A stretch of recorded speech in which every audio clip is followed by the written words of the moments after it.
Bismillahirrahmanirrahim. Assalamualaikum warahmatullahi wabarakatuh. Perkenalkan, nama saya Nur Rafiq dari P3 1B. Di sini saya akan membacakan PPT atau lembar informasi dari pengantar teknologi informasi dan komunikasi yang berjudul Sistem Informasi Manajemen SIM berbasis komputer. Langsung saja ke materi yang pertama, yaitu pengertian sistem informasi berbasis komputer. Sistem informasi manajemen merupakan sistem informasi yang menghasilkan hasil saluran atau output dengan menggunakan masukan atau input dan berbagai proses yang diperlukan untuk memenuhi tujuan tertentu dalam suatu kegiatan. Sistem adalah seperangkat unsur-unsur yang saling terkait yang secara kolektif membentuk kesatuan suatu sistem informasi. Manajemen yang berbasis komputer atau Computer-Based Management Information System terdiri dari manusia, perangkat keras, hardware, perangkat lunak, software, data, prosedur-prosedur organisasi yang saling berinteraksi untuk menyediakan data dan informasi yang tepat pada waktunya kepada pihak-pihak di dalam maupun di luar organisasi yang berkompeten.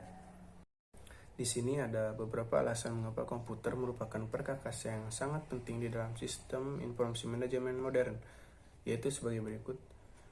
Yaitu yang pertama, berkenaan dengan kemampuan komputer untuk mengolah data. Yang kedua, teknologi otomatis melalui komputerisasi sudah tersedia di mana-mana dan dapat diperoleh dengan mudah dan murah. Ada juga alasan mengapa banyak organisasi yang gagal dalam membangun SIM. Yang pertama, ada kurangnya organisasi yang wajar. Yang kedua, ada kurangnya perencanaan yang memadai. Yang ketiga, kurang personil yang handal. Yang keempat, kurangnya partisipasi manajemen. Lanjut ke materi yang kedua, yaitu tujuan sistem informasi manajemen. Tujuan dari sistem informasi manajemen yaitu menyediakan informasi yang dipergunakan di dalam perhitungan, harga jasa, produk, dan tujuan lain yang diinginkan manajemen. Yang kedua yaitu menyediakan informasi yang dipergunakan dalam perencanaan, pengendalian, pengevaluasian, dan perbaikan berkelanjutan. Yang ketiga ada yang menyediakan informasi untuk pengambilan keputusan.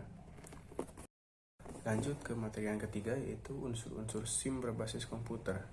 Secara garis besar, SIM berbasis komputer mengandung unsur sebagai berikut. Yang pertama ada manusia. Setiap sistem informasi manajemen yang berbasis komputer harus memperhatikan unsur manusia supaya sistem yang diciptakan bermanfaat. Yang kedua ada perangkat keras atau hardware. Istilah perangkat keras menunjukkan kepada perkakas atau mesin.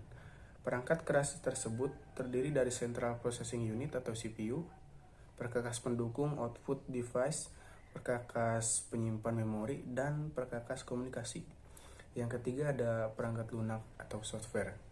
Istilah perangkat lunak merujuk kepada program-program komputer beserta petunjuk-petunjuk manual pendukungnya.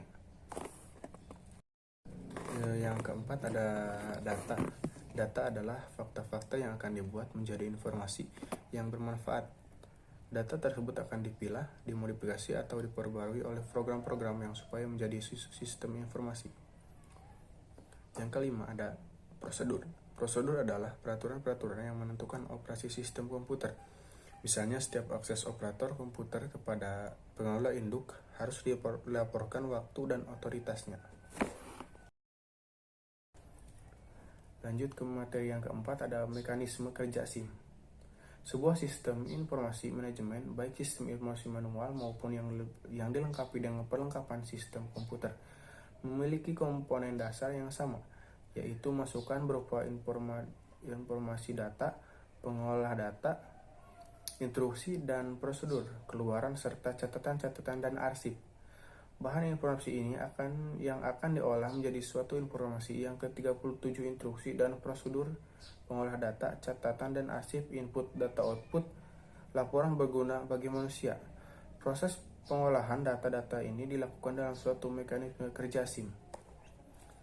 Lanjut ke materi yang terakhir, yaitu implementasi SIM berbasis komputer.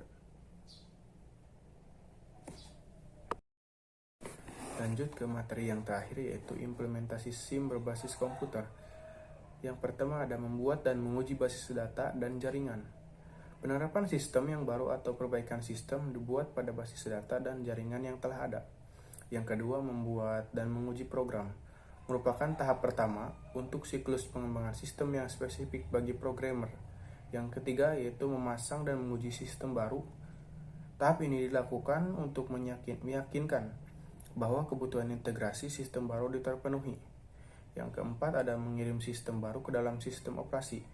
Tujuan tahap ini adalah untuk mengubah secara perlahan-lahan sistem lama menjadi sistem baru, sehingga perlu dilakukan pemasangan basis data yang akan digunakan pada sistem baru. Mungkin cukup sekian materi dari saya. Saya Ino Rafiq mengucapkan terima kasih. Assalamualaikum warahmatullahi wabarakatuh.